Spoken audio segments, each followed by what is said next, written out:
All right, Auburn, and you're on mute.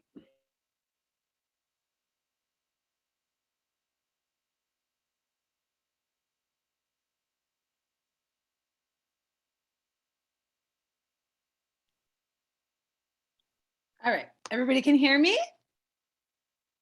Yes? Okay, wait.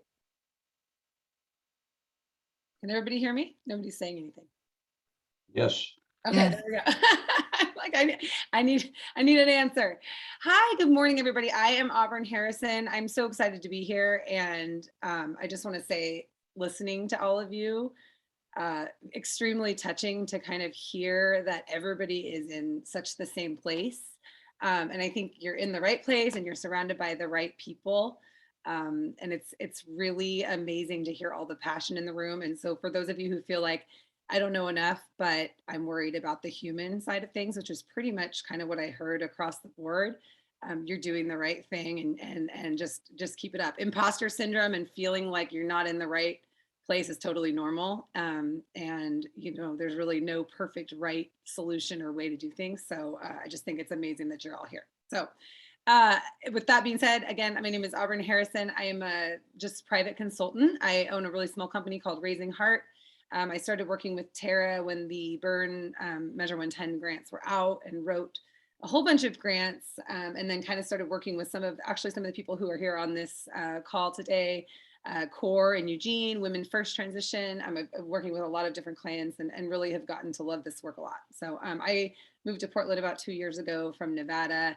I used to be an executive director of a nonprofit there. Before that, I was a journalist. So I'm really good at taking complicated things and breaking them down and making them a little simpler. So I'm hoping I can help with that a little bit today. So Kyle?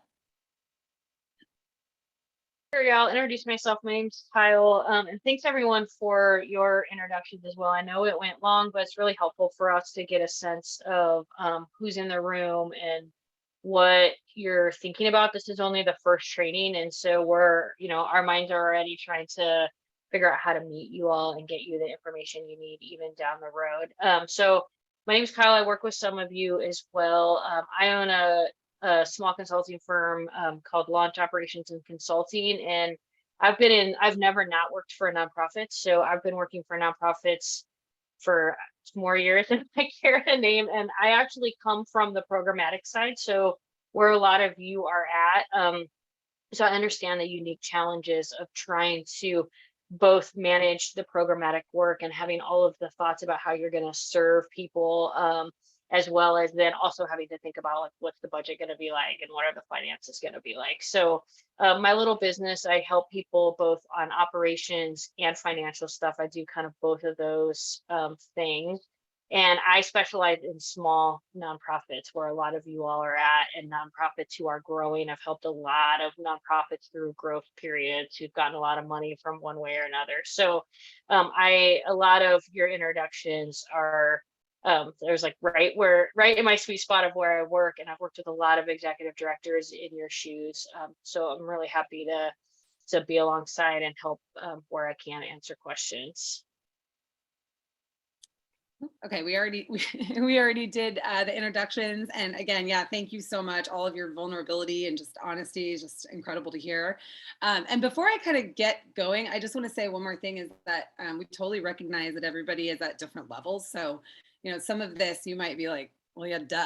I mean, we already know this, and then other of you might think this is brand new information. And so, wherever you are, kind of on that spectrum, this information is just trying to kind of set you up for the most basic understanding of some of these systems. That's what I'm going to talk about first. And then Kyle's going to get into the more the numbers side of things. So, essentially this first one here, I use the handcuffs and the rubber band, just very basic. If you think about what a grant is versus what a contract is, that's the biggest difference. Grants are very flexible, contracts are very rigid, right? So again, grants can be adjusted a lot of times after the fact. So when you get a grant from like a local foundation, if you keep good communication going with that foundation and you're responsive and you let them know when things change and are transparent, you can often adjust things. And Oregon, I will say, as I said, I moved here a couple years ago. Oregon is incredible in this regard. If any of you are working with some of the local charitable foundations right now, they have incredible technical support. They have culturally responsive people working for them. They have just, people who are full-time there to kind of help you get them the funding. And so that's really, really a benefit in that regard. Grants also, they don't require as strict of reporting, and particularly in Oregon right now, when it comes to some of the foundations, that's even more so. They're trying to make things less complicated, less reporting, less complicated in terms of applications as well. Grants allow the organization to determine the best fit, and the checks are a lot of times are distributed without any kind of legally binding contract. So you can get a check that's just, here you go, here's the money. We trust that you can spend that the best way you know how, and you don't have to actually sign anything to get that money. Not always the case, but a lot of times that is what it looks like. Government contracts, on the other hand, like this burn money we're talking about, the money from OHA, rigid, right? It's created to achieve specific results. So it is locked down. It's going to require scheduled reporting. There's going to be goals and direction that is going to be determined by the funder. So even though all of you have submitted your budgets and your grants saying that this is what you're going to do, and here's what your plan is, and here's what you plan to deliver as results, all of that money, right, it's coming from the government. It's coming from, there's a grantor that has an agenda tied to that. So there is going to be legally binding contract and obligations tied to that as well. So anybody just shout it out, which type of funding, again, is the Measure 110 money to create burns? Anyone? Is it a grant or a contract? It's a contract. Thank you. I can't see all of you. I can only see my screen. So I'm like, yeah, I hear some voices. You're all there. It's a contract, exactly. So as you all know, this money, I mean, some of you are talking about, going from tiny organizations that have been around for 20 years, right? You're so passionate. This has kind of been your dream to get this. It's evolutionary for your organization, changing everything. But it does come with strings attached, right? And so that's kind of the challenge right now. This is money for a specific purpose to be accomplished within a specific time frame, and it will require reporting back to Oregon Health Authority. So for those of you who have already signed your contracts, you see that there are some specific things that they're telling you you're going to have to keep track of. So like the number of clients receiving services, outcomes, the time it takes to access services, demographics, and impact. And that's really all what was tied to Measure 110. That's, when you look at what they're asking you to report back on, that's what Measure 110 is exactly about. This one, the importance of diversifying funds. I have a picture there of eggs in a basket, and you can probably all guess why.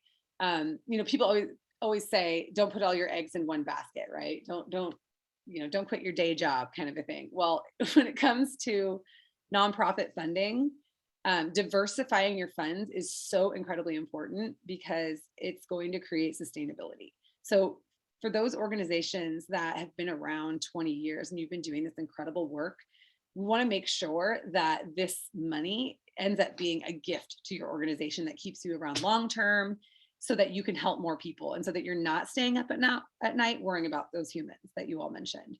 And so having sustainability is essential. And it's going to help your nonprofit. Oh, there's my last little part there. Help you run your nonprofit like a business, which you should. And some of you in the room, I heard say that you have, this is your first time with finances, nothing, you're learning it all. And then others of you have more experience on the for-profit side. And that's going to be also a huge asset.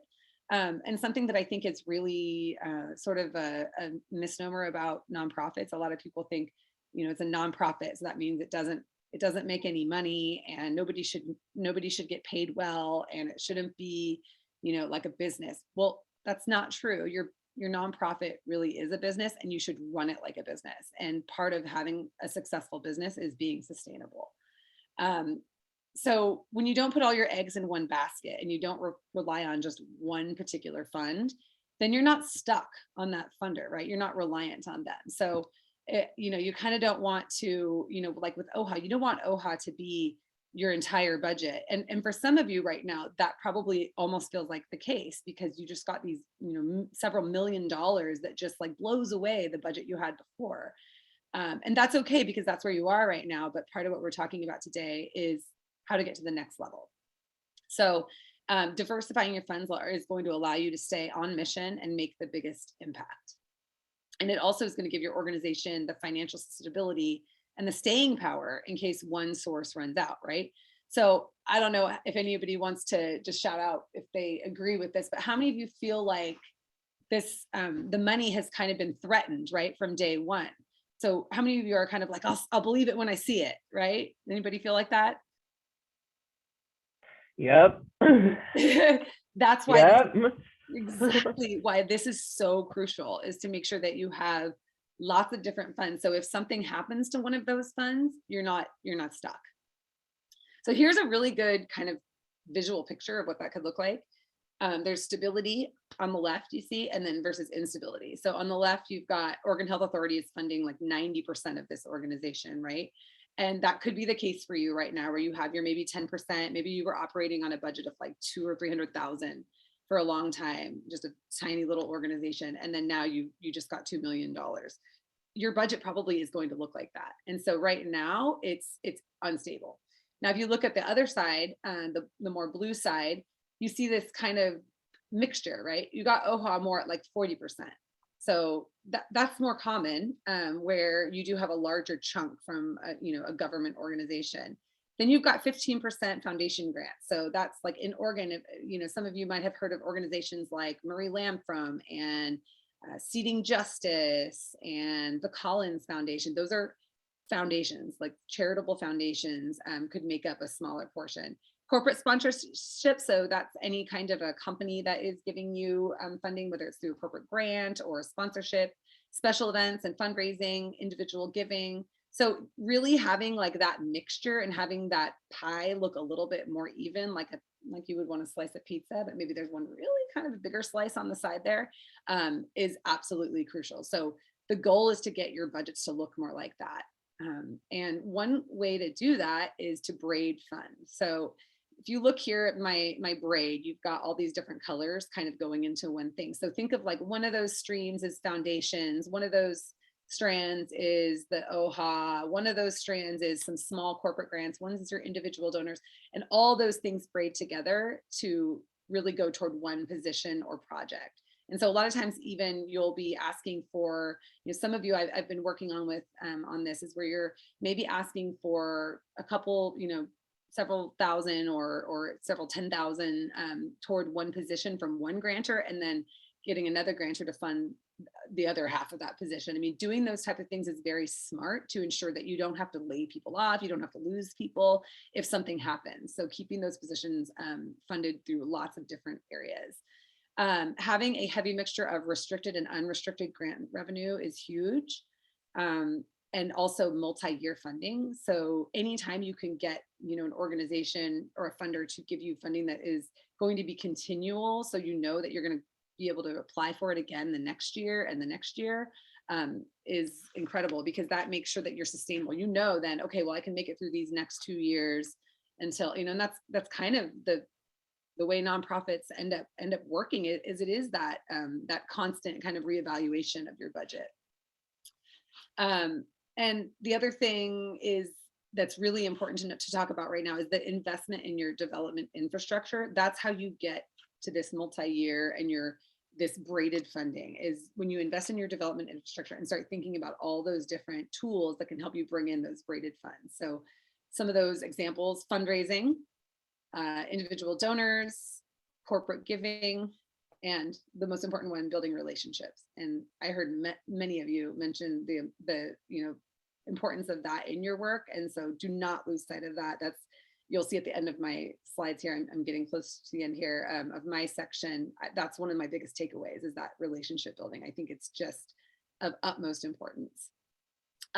So I put these chairs here because I want to kind of set up the reminder of you all thinking about getting yourself a seat at the table, right? Some of you had said you're just new to the area, or I think somebody talked right at the end, just new to the area, and somebody else mentioned being at the organization for only 3 weeks. And so kind of figuring out who's who and who are the people that you can rely on? Who are the people that, they're in the know on like which meetings to attend and what are the organizations that you need to be at that table? You need to be in that conversation. That's a worthwhile conversation to be a part of. And so learning those things and knowing which tables and which chairs you need to be sitting at, I think is also something you want to really be thinking about. And in terms of funding, before I pass on to Kyle's going to get into the more numbers side of things. Diversifying your funding streams. Everybody just knock that into your head. Diversify your funding streams. Make sure that you've got lots and lots of different streams coming in to one area to fund your entire budget. One thing that I want to also kind of send you all off with is not to discount even the small grants and the contributions. And I think I want to mention this most because I think it's really hard when somebody sees a $1.5 million grant like from OHA coming to their organization. It's really hard to then see the value in like a $5,000 grant, right? But I always try to tell people, if you can find a way to, take the time to apply for those small grants and get those small contributions and get, lots and lots of small funds coming toward your organization, those things are going to be really important too. So don't discount that. Don't discount trying to fund things that might just seem like, that doesn't seem worth my while right now. I think that you'll be surprised at what that can grow to in the long run and turn into something larger when you keep building those relationships. And of course, build relationships. And finally, just making sure that you do invest in your internal development infrastructure. And so that's what I'm working with tons of my clients on right now, how to find grants, how to continue building those relationships, how to track your grants, et cetera. And so here, I'm going to stop sharing right now because I am going to pass control over to Kyle. But before I do that, I want to just pause because Kyle's going to get really into the more technical stuff with the budget. So I just want to pause for questions based on just the stuff I covered right now and sort of those definitions. Who has questions or comments?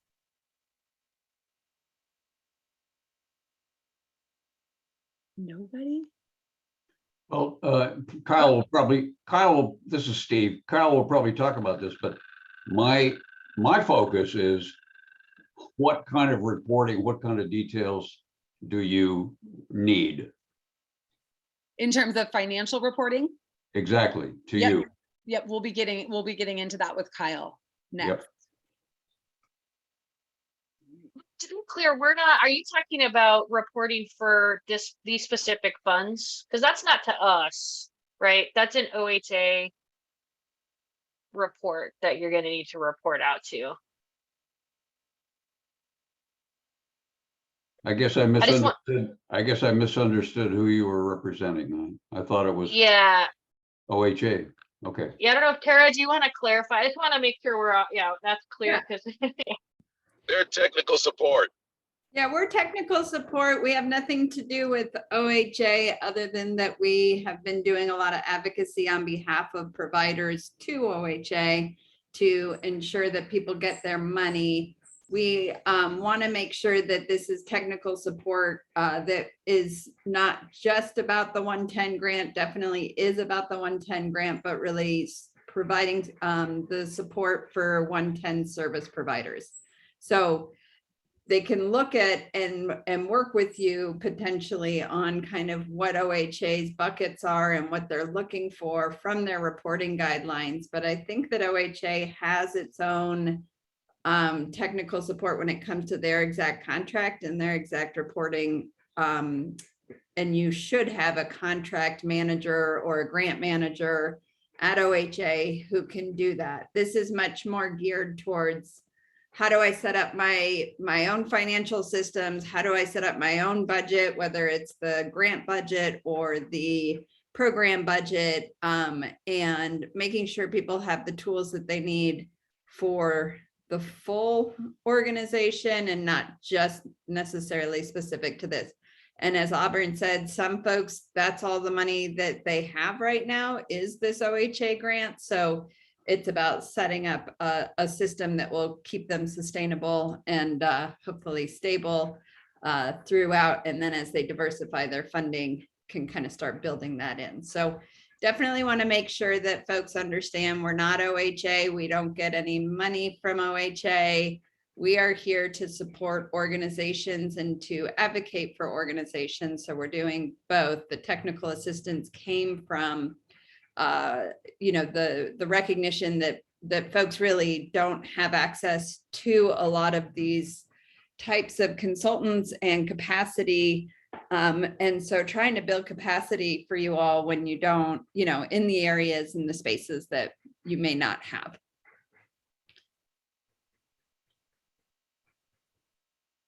I have a question. Yeah. It's actually probably a two-parter. So the first question I have is, one thing I really actually admired about Measure 110 is that they gave you a lump sum, or the option to have a lump sum upfront and then moving to quarterly disbursements. Not a lot of funders do that, especially when it's cost reimbursement contracts. A lot of the time, they want you to start doing the services and then you bill as the expenses arise. One question I have is, how would you go about trying to advocate for yourself as an organization to maybe have some startup capital to cover upfront costs that you can't really support on an ongoing basis? I know if you had unrestricted funding as reserves, that would help support that kind of scenario. But if you don't, is there a way to advocate on behalf of the organization to try to get that kind of set up, similar to what Measure 110 did?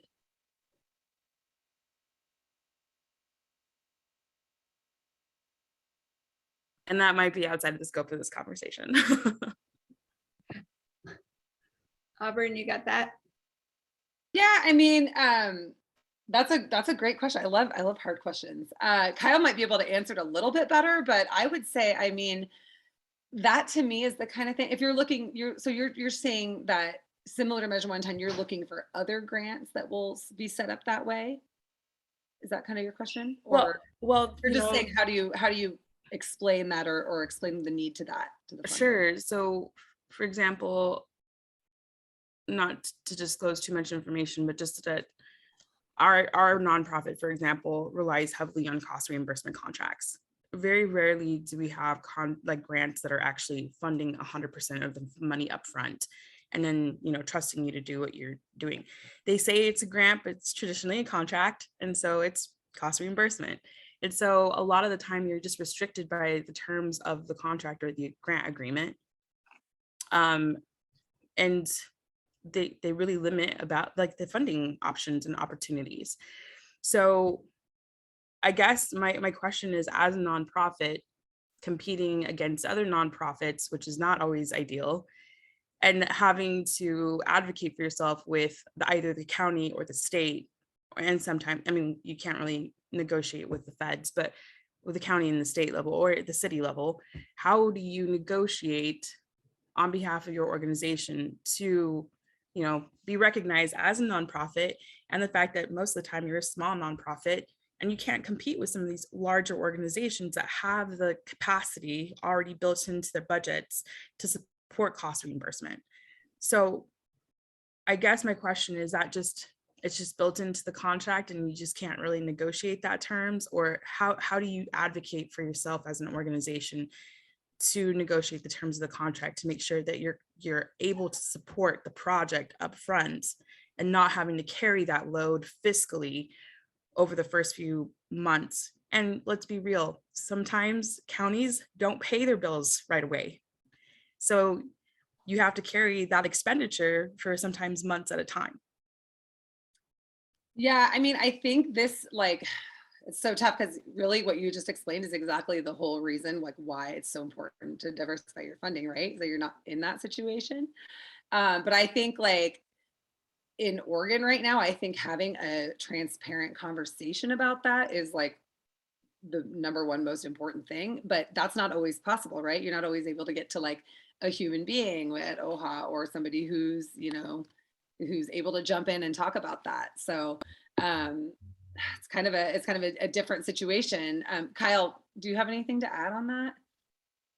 And the only real thing I have to add is having those conversations before you're in the contracting phase, right? And this is true with grants too, which is not necessarily, there's ways to write grants and do your budget and to have those conversations that give you more flexibility with the funding. And to do it up front. Like once you're already to a point where you're like looking at a contract that a government entity is giving you, it's very hard to like negotiate at that point, right? So it's having those conversations up front. It's actually OHA. My immediate, when you ask that question, because I'm a money person, my immediate thought is like, make sure you're then treating any money you get up front, right? Because that's a mistake a lot of organizations make. That's a whole other conversation. But that would be my only thing, is just to really like be addressing that stuff with the funders up front, making sure you're writing your applications and stuff in a way that gives you like the most flexibility. But OHA does a pretty good job of giving money up front, but they're the only ones. Most of the other government contracts aren't, and I don't have a special magic bullet to like how to work with them, other than I would do it up front, because once you're in the situation you've already been awarded, a lot of times it's too late at that point, you know. And then on another note, making sure you're treating your money, if you get money up front, we can have a whole other workshop on this, but making sure you're treating that money right, and appropriate on your books, so you don't think it can look very much like that's just like unrestricted great money, right? But you actually haven't earned that money yet. It's given to you up front. And so that's a separate conversation, but Thank you. I had a comment. You said something about a small organization with a $200,000 or $300,000 budget, and that is a huge budget to me because my organization is much smaller than that.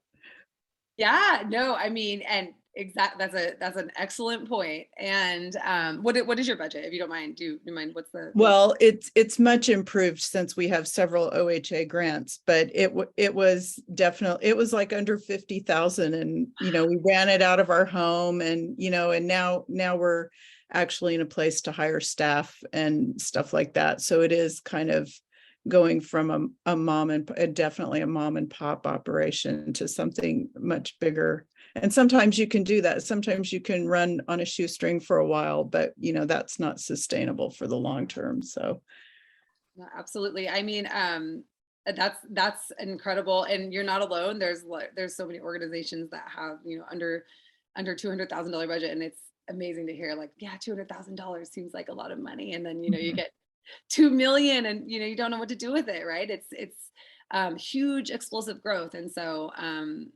just it's what the great part about this is that you're starting at such a good place. You're Mhm. starting before it gets messy, right? I mean, if you had millions of dollars and you didn't know how to budget and how to figure this all out, it'd get very messy very quickly. But it's amazing to be able to kind of start from scratch, even though it feels like, oh, we've been around forever. But you kind of get to set it up the right way, and so it's a positive thing. Yeah. Kyle, do you want to, since we're getting toward, it's 10:05, do you want to take your presentation and yeah, run with it? sure. Let me, can you all see my screen at this point? Yeah. Yep. Yes. Okay, so I'm gonna run through just some basics on, most of you all, if you got Measure 110 money, you created some budget because you had to submit something, but I'm gonna run through just kind of an overview on the different kind of budgets your organization's probably looking at. What's the difference? There's a lot of terms that get thrown around, like operational budget, program budget, grant budget, right? So we'll kind of walk through that a little bit. I can already tell that we're going to have to go deeper on some of this stuff just based on your questions and your introductions at the beginning. But I'm going to run through from there. I'm going to run through fund accounting a little bit. That's how you're going to track these funds and how you're going to be able to set yourself up to report on them. And then we'll talk a little bit just about how to get yourself set up. So I'm really focused on not the reporting yet, but making sure you all have the tools. So when it comes time to report, you can easily get this information out and send your reports out to OHA or any other grant. So that's really what I'm focusing on today. So a lot of people get confused when funders ask for these different types of grants. So this may seem basic to some people might not know this, right? But there's a lot of different terms for budget, right? Some people call it organizational budget. There's operating budgets. You might hear that, project budgets, grant budgets. So really your organizational budget, when someone says that, it just means soup to nuts, right? Like what's your everything that from keeping the lights on to running all of your different programs. You need one. So if you don't have an organizational budget, you should work on getting one, right? So if you're just operating in, I'm just going to create a budget when a funder asks me, and I just have my one budget for OHA, but I don't have an organizational budget. That's something I'd really encourage you to work on. Organizations should have one, their board should pass it. So that should be definitely step one. Sometimes people will use the term operating budgets. I've found that those are interchangeable when they say that. It's interchangeable within what they really are talking about is your organizational budget. Sometimes, very rarely, what they could mean is what are just your operating costs. If you take out your program work, what does it cost your organization just to keep the lights on? But I don't find that people in the nonprofit world really mean that so much when they hear that. Usually it's just like interchangeable. Then a lot of you might have project or program specific budgets within your organizational budget, right? You might be operating 3, 4, 5 different programs. You might have a housing program, an equity program, a food insecurity program, and each of those programs might have their own budget. I encourage it. If you don't budget this way, I highly encourage it. It's a great way for your organization to see what programs are funding themselves, which programs might be dragging on your unrestricted funds, right? I'll give you an example. I worked with an organization once that had a scholarship program that they loved, and they told all the donors, 100% of your donations to us will go into the scholarship. Great.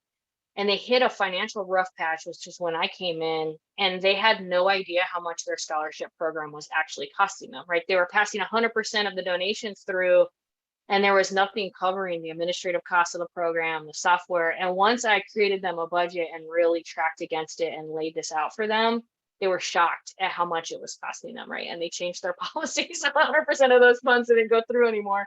They kept some for their administrative costs. So project budgets, program budgets are important. Sometimes funders will want to see that, right? They don't want to just know how you're spending their money. They want to know your total program, what other funders are contributing to that program, and what that budget is. And so it's something that people will ask for. So it's a good idea to have. And then you have your grant, your contract specific budgets, which you have to usually lay out for a funder. Just some things on quick notes on budgets. Budgets are typically static in that once you make them and your board passes them, you shouldn't be changing them, right? Every once in a while, an organization will go through a budget refresh, maybe 6 months into the year, or a significant event happens, like you got a big funding source pulled from you, or you got $2 million you weren't expecting, and you need to like do a serious refresh of your budget. Sometimes grants or contracts, as Auburn was kind of laying out, sometimes they're a little bit more flexible. They'll let you change your budget around a little bit, move things from line to line. But for the most part, if you don't keep your budget static and you're constantly changing it, or I think I mean yeah, you're constantly changing it every time you get funding sources in, how do you know if you're successful against what you projected at the beginning of the year or not? And I see organizations do that all the time. I see them change their budget like monthly. And so I would just caution against that. It's important to like track against something. They should be thought of as tools, right? I see all too often organizations will pass a budget or they'll get a grant budget and then it goes on the shelf and no one ever looks at it again, right? I really want people to think about their budgets as tools for your organization and things you should really be looking at monthly. How are you doing against your budget? And that's especially true for your grants and contracts. Are you spending down the contract in the way you're supposed to? You don't want to get to like having to report out a month out and realize that you haven't spent everything you're supposed to spend. And then you got a month and you're frantically trying to meet that and spend the money. So I look at them frequently, use them as tools. They tell you a story of your organization. They can tell what programs and projects you're working at. They should really be tools that you're using, and you should set your budget up in a way that allows it to be tools. The other thing I want to say, because I've worked with a lot of first-time executive directors, and I've worked with a lot of executive directors that are new to organizations, your budgets will get better every time you do them, right? There's a lot of pressure to like have it all figured out. And I'm going to tell you, no one is ever going to budget 100% to where they're going to land for the year, right? You're going to forget something, right? Sometimes it might be a big expense. You might forget to budget for insurance, right? And that's okay. You know, you're going to do your best, and you should put your budget together with all the education that you can muster at that time, right? Like, what's your past? What do we do in the past? And they should be thoughtfully put together, but they're never going to be perfect. And the more that you understand your organization and the more years that you're doing it and the more times you have behind you, the better you're going to be able to predict this. So I see a lot of first-time executive directors put a lot of pressure on themselves around the budget. And making it perfect. And I just want you to know that it gets better. It gets easier over time as you do them. But it's also important that you're tracking expenses against that. So if you forget to budget for insurance, don't just like throw that expense into some miscellaneous thing that when it comes time to budget again, you're never going to see again. It's important that you call that out. You let your board know if it's a major expense so you can use that information. It's something that you then have in your toolbox for the next time. So I'm not going to ask people to chime in here, but I do invite you to like think about what kind of budgets your organization has. And I put a little sample here just to kind of show you how crazy these can get, right? So this is just a basic organization, 2 programs. They maybe have a housing program and a training program. They have funding sources, 2 different funding sources. You might have a budget for each of these things, right? That's 7 budgets. You have your large organization budget, you got a housing program budget, you got a training program budget, and then you got a budget that's funding each of these things that you had to submit to your funder, right? Sometimes this might be, OHA might be funding this with 2 different contracts. I've sometimes seen one contract funding multiple programs. That can start to get crazy. So now this leads us into like, how do we track this off? We're going to have all these budgets floating in the world, and tracking against them is really important. Like, how do we do that? And we do it through something called fund accounting. And you've all probably heard this term. Some of you may know it. Some of you may be like, I hear it thrown around all the time, but I have no idea like what it means. So at its very basic level, fund accounting is it's an accounting system for recording resources whose use has been limited by a donor, a grant authority, a government agency, or other individuals or organizations by law. The thing about nonprofits and how you're setting up your system, if you're a for-profit entity, you're really highly focused on what your profitability is, right? Like if I sell a product, I'm highly focused on how much it costs to like make that product and then how much I'm selling it for and what the margin is and all that. Nonprofits, our work is really then what's the accountability, because we have accountability to all of our donors. And that's obvious when OHA is giving you $2 million. Oh my God, I have accountability. I have to report out. But you actually have an obligation. If someone gave you $25 and said that's for a specific purpose, you as an organization have an obligation to track that $25 and actually use it to the purpose that the donor wants it used for, right? And so fund accounting is just the way that you do that. It's the way that you tag your money so you can go back and prove, not just tell a donor, hey, I used your money the way you said it to, but you can really prove that.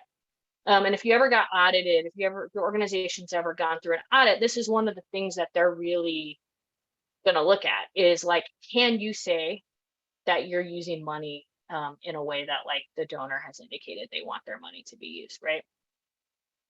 So doing that can be hard. That can sound challenging, but I'm going to say right now that like, one question, and I saw this in some of the surveys that people filled out before this training, is like, oh my God, do I need a fancy accounting system for that? They're out there. Fund accounting systems are out there. They're usually expensive. They're usually complicated to use, quite honestly. People can't just like jump into them and use them. But they're great, and they're really, they can be really great, and they can be really helpful in helping you track, but you don't need it, right? You do not need it. I have seen organizations use spreadsheet. I don't recommend the spreadsheet. Don't get me wrong. I don't recommend the spreadsheet route, but I've seen organizations track their funds brilliantly through very basic means. And I've seen organizations really screw up in really expensive high-end accounting software. So what I would say the most important thing is that you have a system and you have a process for tracking all that, and you're consistent in working in your system and process. And it's not so much about the counting system. Most of the organizations I work with use QuickBooks. And a lot of these big, CPAs and a lot of accountants and the softwares themselves will tell you QuickBooks is a terrible way to do it. I've seen it successfully done. I've seen it successfully done with multi-million-dollar nonprofits through QuickBooks. So I would say you don't need to rush out and get an expensive counting system in order to track these funds. And there's ways to set up your systems, and there's definitely ways to do that. And we'll talk through a little bit of it today, but again, we'll have to like really dive deeper later because we're getting short on time. One quick note, set up your system and start tracking this stuff now. Ideally before you get the money. Most of you have already gotten your money, but set it up now. Don't wait a month until your first reporting deadline or a week before your first reporting deadline and frantically try to go find all the expenses that you need to report out on, right? Do it now and save yourself a lot of heartache right before reporting time. So must-haves, and I'm going to go through these quick, and I apologize just because we're running out of time, but I'm happy to like go more in depth. So you need and I heard the staff allocations and cost allocations. I heard people talking about this. You do need to have a method for how you're going to allocate your staff time, right? You told OHA that this contract was going to pay for these people's 50% of their time, 70% of their time, 25% of their time. How are you doing that in your financial system, and how are you tagging 25% of those people's time, right? You need a way to do that. You also need a way to do it with admin, although most of you get a percentage of admin allocation, which is a lot easier than having to go one by one through all your overhead expenses like rent and like allocate it out. So that's going to be a lot easier for you, but you still need to be able to report back, this is the 10% of our admin allocation or whatever was allowed in your specific contract. Again, this is fund accounting. You need to have a way to tag all your expenses that are going to go to that contract or grant or program. A way to tag program expenses, that's if your organization in particular is tracking them. And then your system has to be able to pull it out, right? So if you can do all the work in the world of tagging stuff, if you don't have a system to be able to generate a report back out for your reporting, that's a problem, right? Like you got to be able to get this money back out and see if you're tagging all your staff time and your admin allocation and everything to this contract. You got to be able to then pull a report. So that's easy. So these are just things you have to have. Again, you can do all this in QuickBooks, right? You can do all of it in a fancy accounting software, but you need to have the ability to do all this stuff. And then I always, on a side note, recommend that people keep an old-fashioned spreadsheet for this money and just record how much you're tagging in your system once a month, so you can keep an eye very clearly on how you're spending down the funds. I got $100,000 this month. We tagged 20,000 to it. Great. There's 80,000 left. Just a really basic way that you can track month to month. How am I doing on this grant or contract? How am I spending down this money? There's ways you can do that. I find honestly a basic Excel spreadsheet to be the best way. And I have some clients that have 15 different funding sources, and I just have one little Excel spreadsheet and I track all 15 of their things just to give them a quick glance every month about how they're doing on these funding sources. So just steps for getting it set up. I can't stress this enough. Read the agreement. right? Like I've read one of the agreements that an organization got for this particular funding, but read all of your agreements, right? They're going to tell you, as Auburn was laying out, they're going to tell you what you need to do to report. Those agreements are going to tell you what obligations you have for reporting. They're going to tell you how you have to track this money and if you need to use fund accounting. The agreements are going to tell you how rigid or not rigid the funding is, how much, how if you can move things from budget category or not. So, and in addition to that, they're going to tell you all kinds of other things, like what kind of insurance you legally need to carry to be in this contract and stuff. So definitely read those agreements. On a side note, this is not, some of you mentioned getting federal funding. These agreements will also spell out if any of the funds coming to you come from the federal government. The Measure 110 shouldn't, because it should be all state, but sometimes federal funds work their way through state agencies. So you might think you're contracting with a state agency and really that's federal funds. That'll say in the agreement, and if you take over $750,000 of federal funds, you're on the hook for what's called a single point audit that you have to do. And so if you don't read your agreement, you'll miss that, right? So I just can't stress enough how important it is to read the agreements when you get them. Maybe have a couple of people in your organization read them. Pick a system. We just went over that. It doesn't have to be fancy, but pick a system. Get your system set up, ideally as soon as possible. So, everybody who's spending money at the organization knows they have to tell the person who's putting it into your financial system, hey, this goes against this grant. This is that, right? Have your system, do the tracking in real time. Don't wait.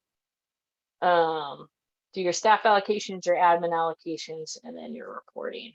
And then we already talked about this, but track your grant budget to actuals internally as well. Make sure you have a clear idea of what that looks like.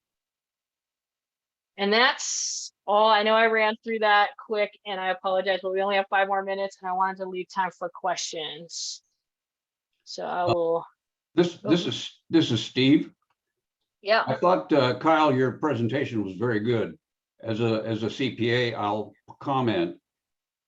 Good basic accounting systems like QuickBooks have a capability called classes. That's a magic word in QuickBooks.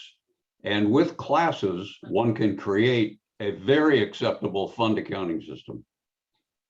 And other basic programs will have similar capabilities. We use QuickBooks Online, and we track things by grant, by program. And I appreciated your comment about tracking the grants as you go forward. I'm creating a comprehensive Excel spreadsheet for that very purpose. Thanks.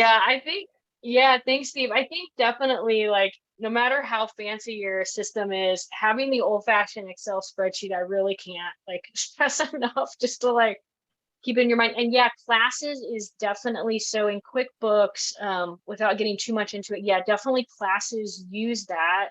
What I do in QuickBooks for clients that have a lot of programs is I'll track their programs through classes. And then there's also a feature called projects, which is where I'm tracking the individual grants and the funding through.